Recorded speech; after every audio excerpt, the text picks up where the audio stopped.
Welcome to the channel where medical topics are made easy. In this video, we're going to walk through the thyroid hormone synthesis pathway step by step. A lot of these steps involve hormones or enzymes that are used to diagnose and treat thyroid conditions, so knowing these steps will be helpful. By the end of the video, you'll know everything in the chart.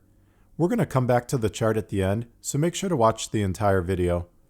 All of the steps along with the chart can be found in the lecture notes and study guide on our website linked down below.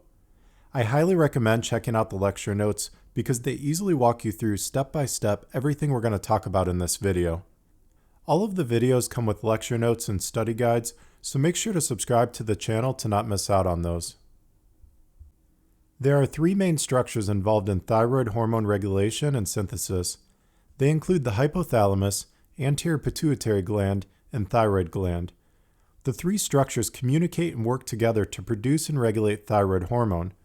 Together they're called the Hypothalamic-Pituitary-Thyroid Axis, or HPT axis for short.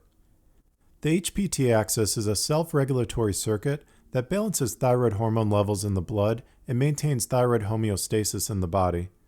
The pathway begins with the hypothalamus, followed by the anterior pituitary gland, and ends with the thyroid gland. The easy way to remember the order of the three structures involved is to go in alphabetical order. We have the H for hypothalamus, the P for pituitary gland, and the T for thyroid gland. Let's take a closer look at what's going on in each structure, starting with the hypothalamus and pituitary gland. Here you can see we have zoomed in on the hypothalamus and the pituitary gland. The hypothalamus is located deep in the brain below the thalamus.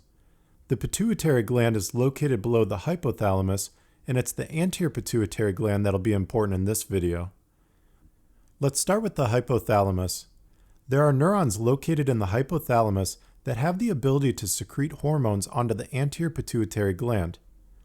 One of these groups of neurons is called the paraventricular nucleus. The paraventricular nucleus secretes a hormone called thyrotropin-releasing hormone, or TRH. This TRH release from the hypothalamus is the first main step in our pathway. TRH will then travel to the anterior pituitary gland through the hypophyseal portal system, which are the blood vessels connecting the hypothalamus and the anterior pituitary gland. TRH will then stimulate cells in the anterior pituitary gland called thyrotropes. When the thyrotropes are stimulated by TRH, they will release another important hormone called thyroid-stimulating hormone, or TSH. TSH release from the anterior pituitary gland is the second main step of our pathway. Once TSH is released from the anterior pituitary gland, it then enters the bloodstream where it travels to another gland located in the neck. This gland is called the thyroid gland, which is a butterfly-shaped structure located at the base of the anterior neck. TSH will stimulate the thyroid gland to produce thyroid hormone. Before we talk about how thyroid hormone is actually synthesized in the thyroid gland, let's go back to our original diagram quick and recap everything so far. So we said there are three main structures involved in our pathway. They include the hypothalamus, anterior pituitary gland, and thyroid gland. The pathway starts with the hypothalamus. The hypothalamus releases a hormone called thyrotropin-releasing hormone, or TRH. TRH stimulates the anterior pituitary gland to release another hormone called thyroid-stimulating hormone, or TSH. TSH is released from the anterior pituitary gland into the bloodstream. TSH circulates in the blood and binds to the thyroid gland. This stimulates the thyroid gland to synthesize thyroid hormone. Thyroid hormone is then released from the thyroid gland into the bloodstream where it acts on many different tissues and organs in the body. We're going to see that the main thyroid hormones are triiodothyronine, which is T3, and thyroxine, which is T4. One more trick to help you remember TRH and TSH, because it can be easy to mix them up or forget which one comes first. You can remember these by going in alphabetical order as well. Use the R in TRH and the S in TSH. R comes before S, which will help you remember the releasing hormone, or TRH, comes first, followed by the stimulating hormone, or TSH. Now that we understand the hypothalamus and anterior pituitary gland, let's take a closer look at how thyroid hormone is synthesized in the thyroid gland. Here you can see we have zoomed in on the thyroid gland. The thyroid gland is made up of follicles, which are the structural and functional units of the thyroid. The follicles are lined by follicular cells, which are also known as thyrocytes, and the lumen or center of the follicle is filled with a substance called the colloid. The thyroid gland is very vascular and filled with blood vessels. The TSH that is released from the anterior pituitary gland will travel through the bloodstream and bind to the thyroid follicular cells. This will stimulate the thyroid gland to produce thyroid hormone. Let's now take a closer look at how thyroid hormone is synthesized within the follicles.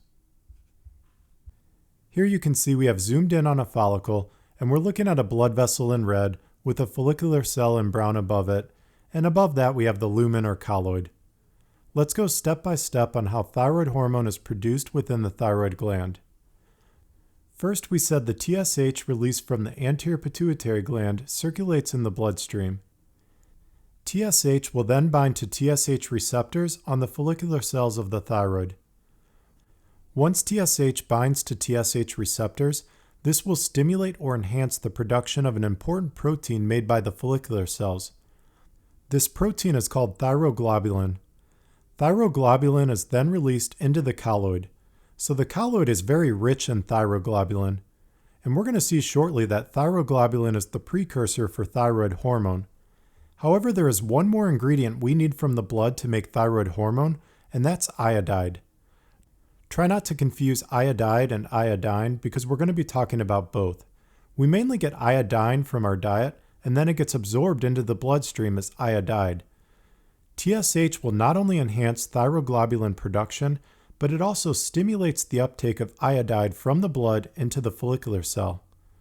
The concentration of iodide is greater in the follicular cells than the blood, so iodide can't move by itself into the cell because it would be moving against its concentration gradient. So iodide gets help from sodium and uses a sodium iodide symporter to get into the cell.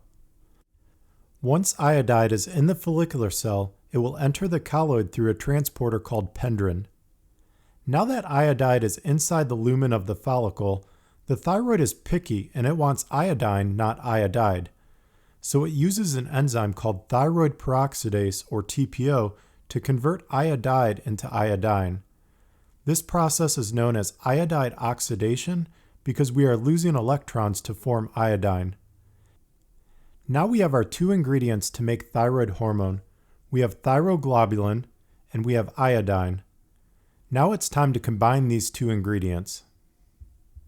As we mentioned before, thyroglobulin is a protein, and we know proteins are made of amino acids.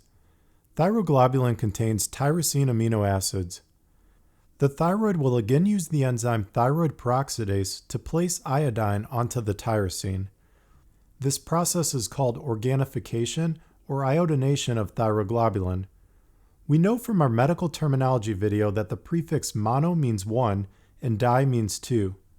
So if one iodine is placed on tyrosine, then it becomes monoiodotyrosine, or MIT. If two iodine are placed on tyrosine, then it becomes diiodotyrosine, or DIT. The MIT and DIT molecules then get combined to make T3 and T4, which are the main thyroid hormones. Let's look at how this works. If we combine one DIT, which has 2 iodine, with one MIT, which has 1 iodine, then we will have 2 plus 1, which equals 3 iodine. This will give us T3, also known as triiodothyronine. If we combine 2 DITs, which each have 2 iodine, then we will have 2 plus 2, which equals 4 iodine. This will give us T4, also known as thyroxine, or tetraiodothyronine. The process of combining MIT and DIT molecules to form T3 and T4 is known as coupling. And guess what enzyme it uses again? It uses thyroid peroxidase. This makes it really easy to remember because we're using the same enzyme for all these steps. We don't have to remember a bunch of different enzymes. So we can see thyroid peroxidase has 3 important roles. First, it's involved in oxidation, where we turn iodide into iodine. Second, it's involved in iodination, where we added iodine to thyroglobulin, specifically the tyrosine amino acids. Third, it's involved in coupling the DITs and MITs to form T3 and T4, which are the main thyroid hormones. And the cool thing is, TSH will also increase the activity of thyroid peroxidase, so we can see how this is all tying together. So now our thyroglobulin has T3 and T4 in it, which will enter back into the follicular cell through a process called endocytosis. From there, we have to cut the T3 and T4 out of the thyroglobulin, and we do that using a proteolytic enzyme called protease. T3 and T4 now enter the bloodstream to act on target tissues and organs. The majority of T3 and T4 travel through the blood bound to a protein called thyroxine binding globulin, or TBG. So now you can see how thyroid hormone is synthesized. I know this was a lot of information, so remember there's a great step-by-step explanation in our lecture notes of everything we just talked about. It's linked down below, so make sure to check that out. It will help bring everything together if you need to review this more. I also put together this summary to help make it easier for you. It summarizes all the main steps of thyroid hormone synthesis that we talked about. This chart can also be found in the lecture notes and study guide linked down below. Those lecture notes will walk you through each of these steps. We're also going to see in future videos when we talk about thyroid conditions how things like TRH, TSH, T3, T4, thyroglobulin, and thyroid peroxidase are all important players in diagnosing and treating those conditions. Hopefully this gave you a better understanding of thyroid hormone synthesis. Remember, you can find the step-by-step explanations of everything we talked about in the lecture notes and study guide on our website linked down below. If you found the video useful, please hit that like button and leave a comment. Make sure to subscribe so you don't miss out on future videos, notes, and study guides. Thanks for watching, and hope you check out future videos.